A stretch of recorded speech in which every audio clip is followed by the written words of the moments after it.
How are you, man? I am Gil Roth, and you are listening to a bonus episode of my Virtual Memories Show podcast.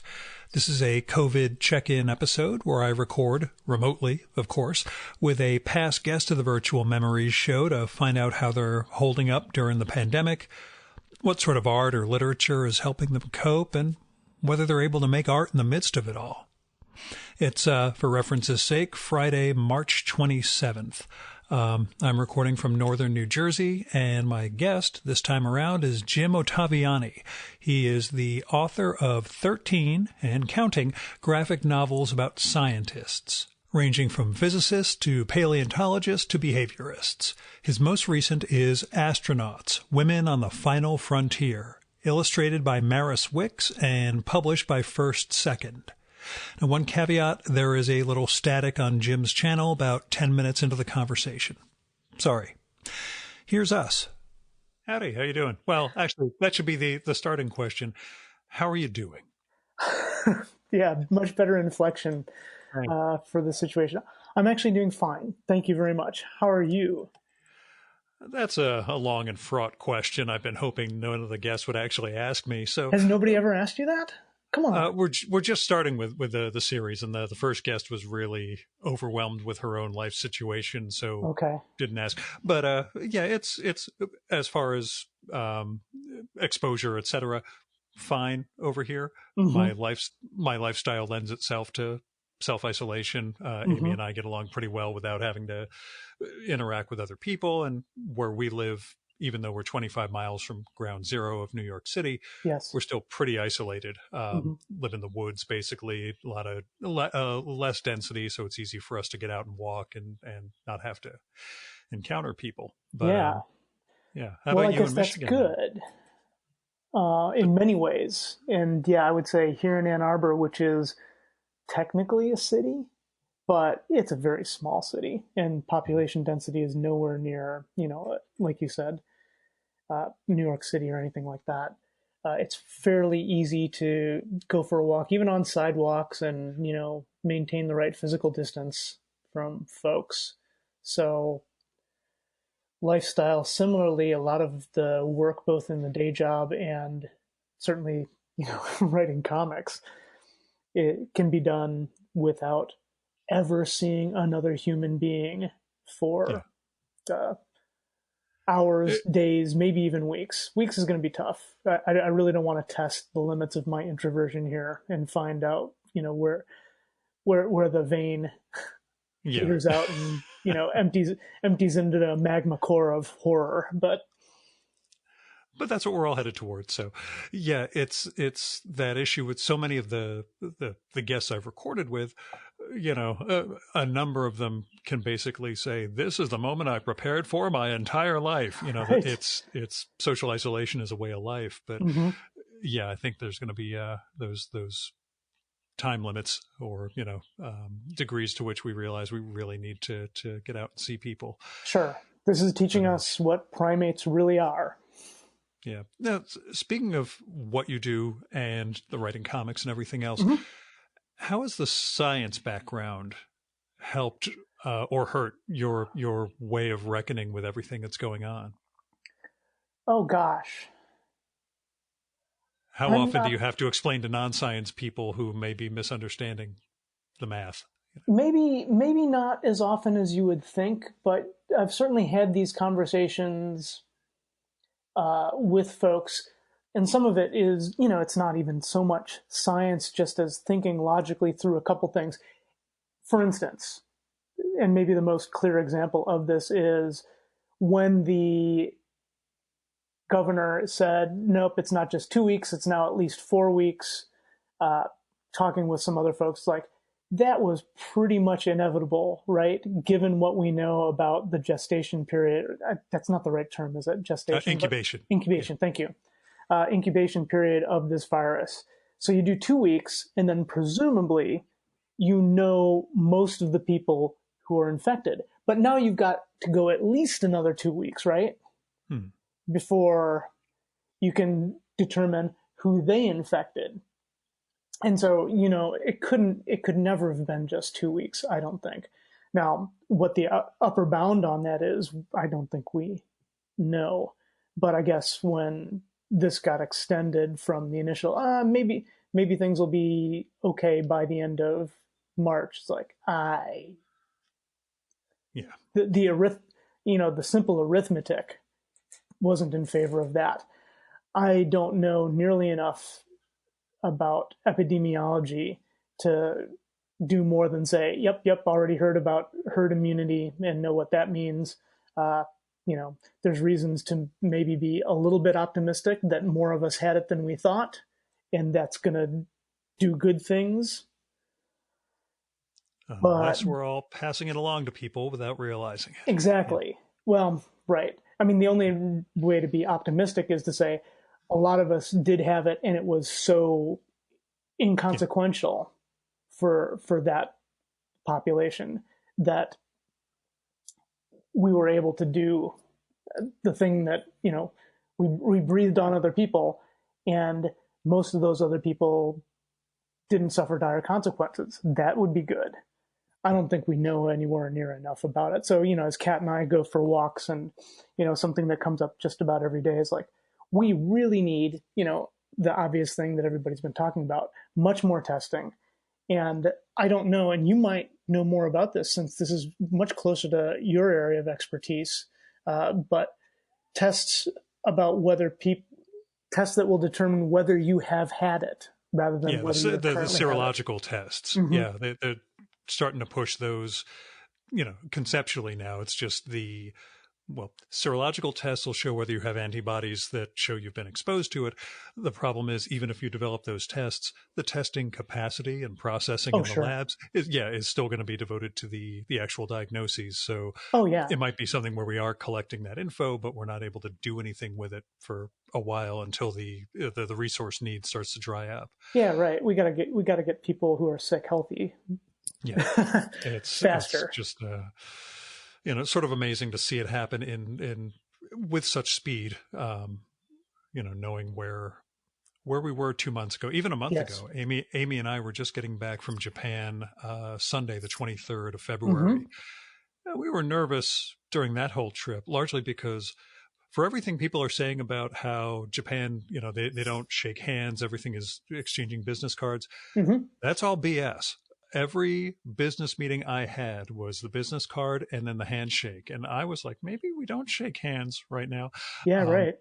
I had a meeting with like 30 people because I was giving a presentation to this association. Every single person, the exact same protocol. And I was just like, I gotta get out of here and wash my hands at some point. And then you discover that in some Japanese bathrooms, they don't actually have towels or paper towels or anything. That you're supposed to have your own with you, all of which is making me think that either there's some genetic thing where they're healthier or they're not susceptible to this as much, or there's a rampant outbreak about to happen across Japan. So, coming back 5 days later, I was down in Washington, and everybody there wanted to shake hands in every meeting, and I was like, no, I just got back from Japan. Mm-hmm. They all would jump backwards, and then I was like, why aren't you thinking this about every other person besides me? Maybe from now on, it's not that serious, Gil. We'll worry about it later on. I'm like, okay. Yeah. I'm going to get back on the train, go home, and not come out again for another month or two. But you guys do your thing. So, yeah. But what are you doing besides the walks? What do you do to cope or to get your mind off of things? Yeah. Well, the walks help and work helps. And a lot of the work that I do, for the day job is, like we were just mentioning, possible to do remotely. And certainly I have good online resources for doing the comics work as well. I always have a stack of books, right? So there's always stuff that I need to read or want to read or should read. Need, want, and should are not necessarily, perfectly overlapping circles in that diagram. So it'll be a while before I run out of things that should be occupying my mind and time. I think, like a lot of folks, it's difficult to focus. I want to look at the graphs. I want to look, I want to see that curve flatten, which it hasn't yet. I want all these things. So I'm spending too much time looking at the news still. I'm not sure I'm doing a good job, I should say. Maybe that's the summary version. I'm not sure I'm doing a good job in keeping my mind off of world situation via work, but there is work to do. And, one of the nice things that I really, hey, COVID-19, I'd really rather you didn't demonstrate the utility of the thing that I do for the University of Michigan, but it appears that it is doing that. We were able to spin up a site for preprints on COVID-19 response very quickly through the service that I manage here. And that, was a small ray of sunshine, I guess. Yeah. Well, feeling useful at least, and being able to put something to use. Yeah, that's right. That's right. I don't know if we ever talked about this before, but I am the service manager for an open access site that makes University of Michigan research freely available to the world.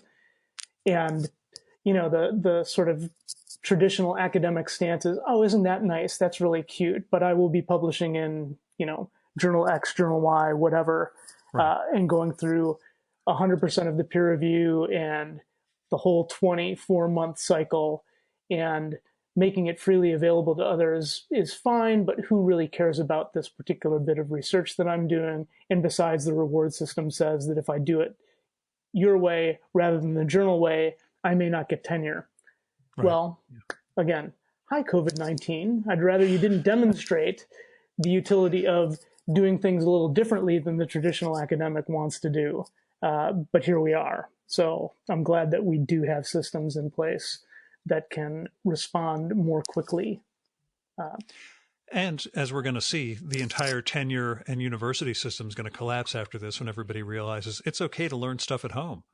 I'm just kidding. But yeah, I think we're going to see some major structural changes in how the world works, or our little unique moment of history. Yeah, I wonder about that a lot. I'm not sure. I'm not convinced, and this just might be native conservatism and not small c, and not realistic. I might be fooling myself. But I don't think, at least universities like the one I'm at, which is the University of Michigan, are going to change drastically in the near term because of this. I think there are certain types of learning and certain programs that can effectively happen purely remotely, and there are some that are less good at that. And now you've got me speculating. It could turn everything into 2-year colleges, right? The vast majority of the stuff that is taught in the first couple of years anywhere in higher ed doesn't need to be at a particular place. That's more about getting together and meeting people and learning how to live as a young adult among other young adults. And, it's socialization more than education, I think, is what places like, 4-year colleges do. Especially in the first couple of years. And then in the second half, maybe you really do have to be here. I'm not sure. I haven't thought a ton about this, but... well, I've had a lot of time on my hands, as you can tell. Right.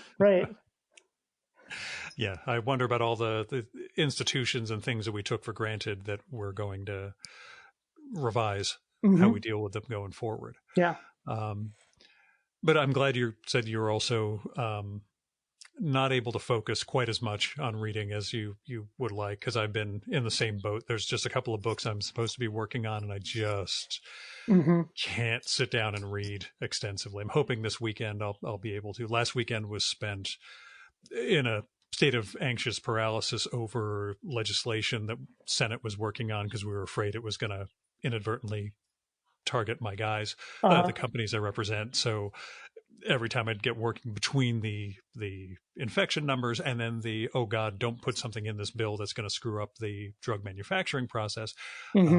that was kind of fraught. As it turns out, nothing bad ended up in there, but Good. it Yeah. was a tough And process. apparently we're not bailing out cruise ships either. So Supposedly, yeah, they'll be blocked from being able to get money. So yeah. which is for the best, yeah. But there's just always in my scenario especially, the well-intentioned bills that Yeah. would actually be horrendously damaging. They just don't understand why it would be damaging, so you have to do a lot of lobbying and educating, How etc. difficult is that? I mean, I assume you're not getting in front of the senators and representatives themselves, but we never do normally. We have a lobbying firm we use down in Washington, and what happens is you interact with the staff, not the reps sure. and senators themselves usually, and they've got good relationships with staff and are able to still get us teleconferences, etc. And there's stuff we're working on. There's we get ideas of who's leading whatever efforts and how can we help set up a call to educate them. I even connect them with other trade associations that aren't as big as mine, but I know would be pertinent here. So I sort of help out other guys just to make sure we're getting the overall mission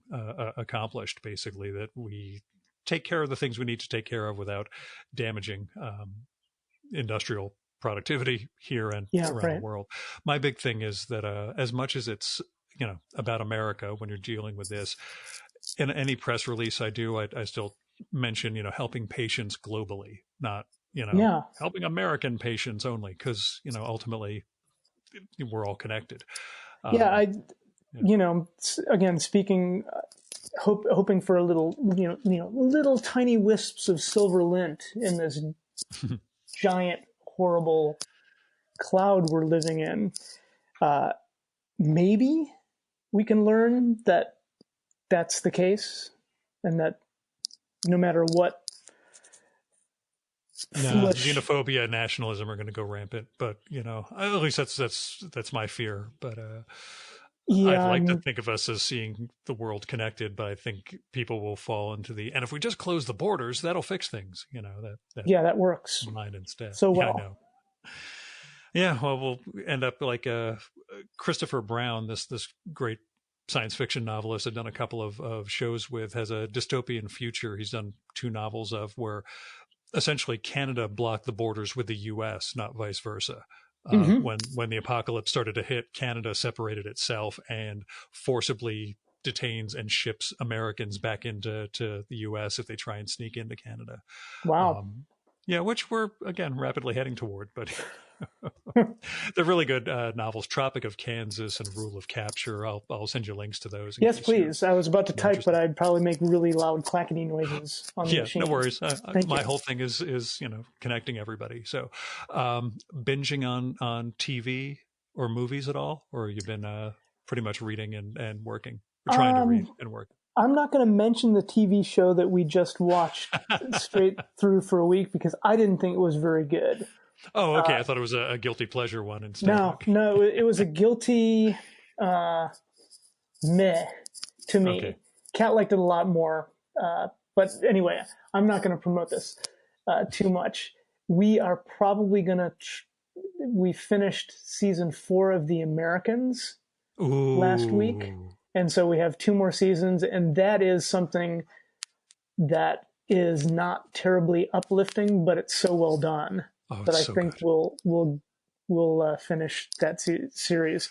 The local public library, and I wonder if yours did this as well, but basically said, hey, everybody, we're closing for an indefinite period starting tonight. Everybody come in, and, good news, bad news, right? Everybody come in.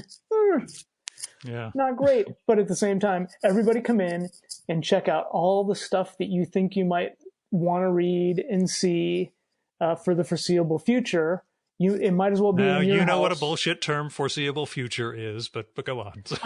They may not have even used that phrase. So I know nothing is foreseeable. That's I blame.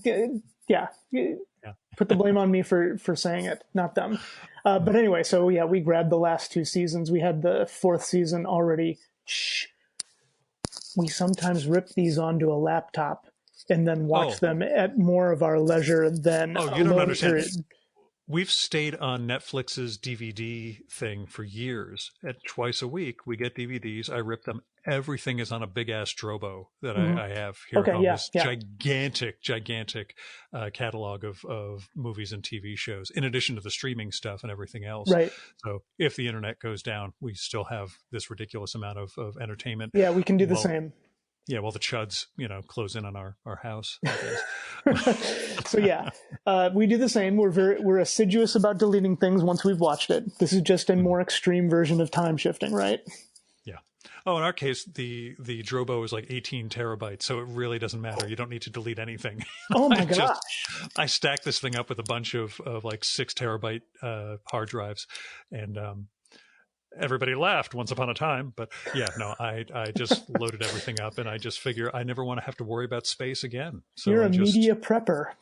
It's got that plus the raw files for every podcast I've done. I just shift everything there, so it's not on. In addition to 3 external drives that I use, I keep everything copied over there. Figuring it's big and clunky, but chances are I can grab it on the way out of the house in case there's a catastrophe. Yeah, I remember you talking about your. Maybe we even talked about this briefly together at one point about our extreme backup. Yeah. I imagine you and I would find that you and I are a Venn diagram that overlaps with that one. Oh, for sure. Yeah. Some of it, I attribute it to the engineering background, specifically nuclear engineering background, where, you want at least 3. Everybody thinks, well, 2 is fine. No. Yeah. 2 allows for the potential of common mode failure. So yeah. No, there are 4. There's 3 external hard drives plus a 4th that's a time machine for the laptop plus a Drobo, and now a skinny NVM 1 terabyte drive I put together just because I wanted to see how fast it was. Mm-hmm. It's real fast. So yeah, nice. It's these things just pile up. So well, I hope they don't pile up. Because no, I mean they're kept separate, but exactly because we've got one. I've got one more than a mile away from where I am right now. That's as good as I can meaningfully do in terms of geographic. Eddie Campbell's daughter says that she keeps a second copy of all of her dad's files, and he's in Chicago, she's in London. So okay, yeah. They actually do the cross continental thing. That said, the thing I learned about risk mitigation. One of the things in this bill from the Senate and now the House is that drug companies, the owners of the drugs have to have risk mitigation plans in place that FDA will inspect when they come by to check out your facility or drug application for certain types of drugs, shortage drugs, critical drugs, et cetera. Yes. Well, one of my, not a member of my association, but another guy I know hit me up this weekend to say, we got this new drug approved. We get the active pharmaceutical ingredient from India, but they're not flying anything out of India. So, that's our main supply. But we did have a risk mitigation plan in place. The problem is the backup facility is in Italy. Oh, dear.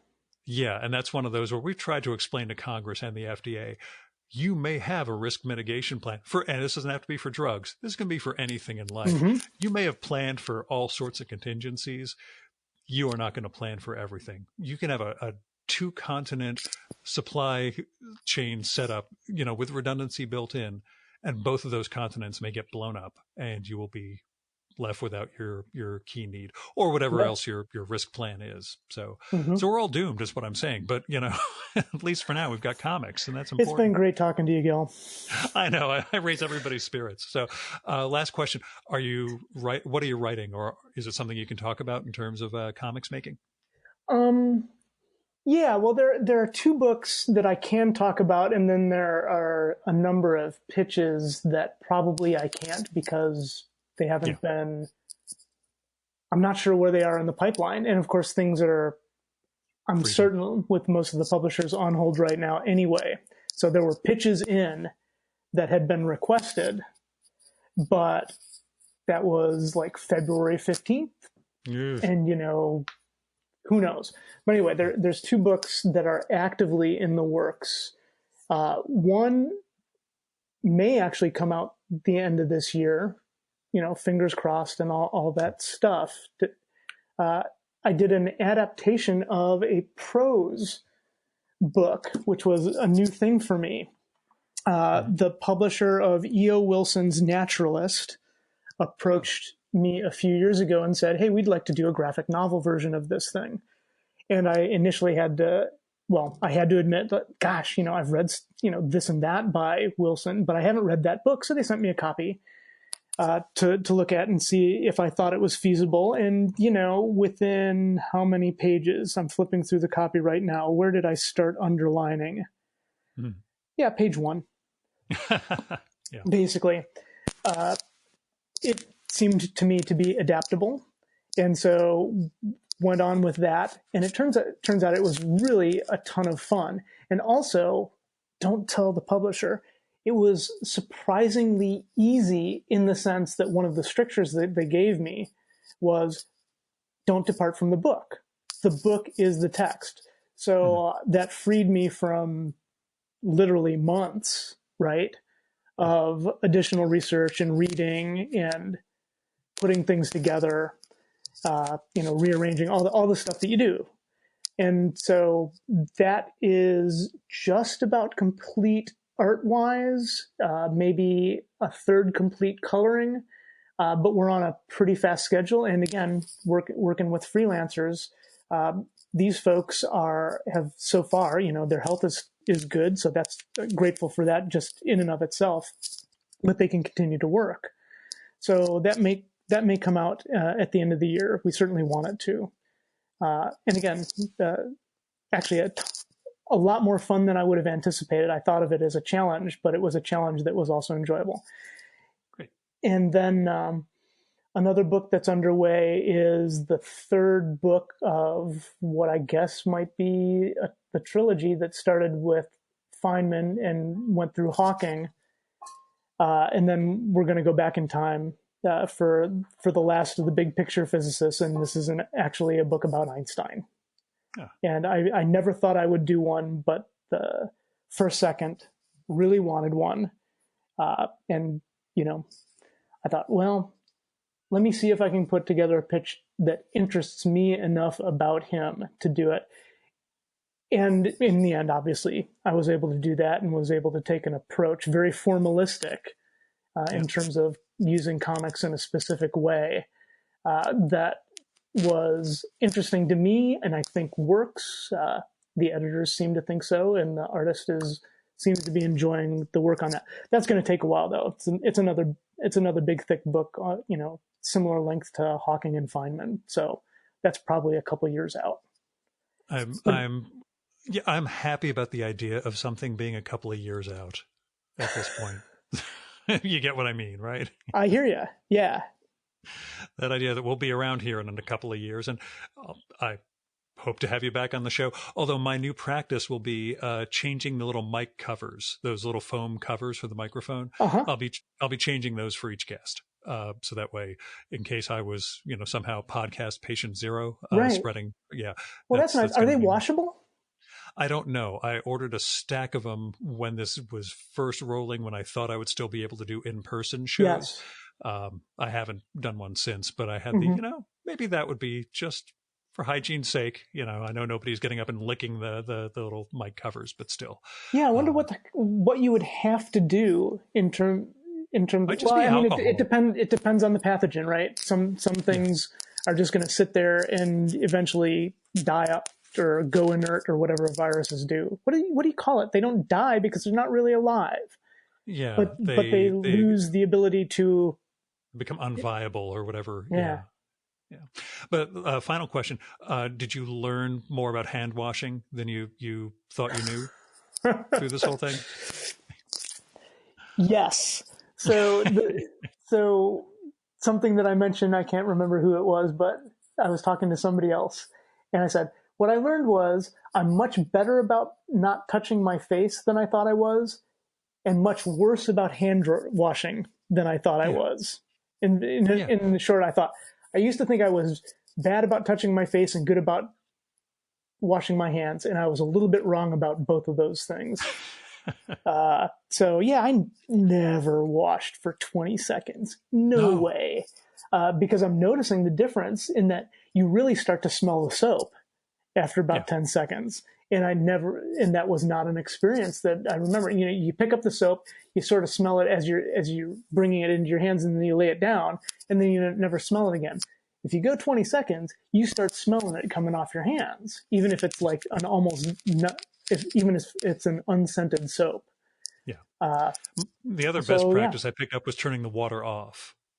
Instead of, because if it's running, I get self-conscious about the time I'm doing it because I feel like I'm wasting water. So it's like, just wet your hands, turn the water off, do the soaping, turn it back on, which, you're touching the faucet more than you should be, but it's still better for the 20-second thing psychologically. So. I think so too. And I feel relatively unworried because my hands are soapy still when I'm touching the faucet both times. And so I assume this is again. I know we're making all these assumptions, yeah. But I assume that that's relatively benign. And when I say relatively benign, relative to all the other things that I'm going to touch. Yeah, we'll just leave it at that. The day or week. Awesome. Thanks so much for the time, Jim. I hope things stay safe for you and Kat. I hope Michigan flattens the curve sooner, but we're all in that, not knowing what we don't know mode, I guess. That's right. So, yeah, well, you're quite welcome. I really enjoyed this, so thank you in return. And again, good health and safety and all, and good mental and physical and all that health to you and Amy and everybody. Thanks a lot, man. Talk to you soon. You're welcome. Thank you. Bye. And that was Jim Ottaviani. Go check out his work at gtlabs.com, and that's gt-labs.com. He's also on Twitter at GTLabsRat, so GTLabsRat. At his site, you can find all of those books, the past ones we mentioned, plus a lot more of the biographies of scientists throughout history. Now, we'll be back irregularly with more of these COVID check-ins. I'm thinking of trying to do them daily, depending on how many guests I can get involved without things getting too hectic. And if you want to send me a little update to read on the air, or if you have something you want to share with the listeners, let me know. We'll set something up.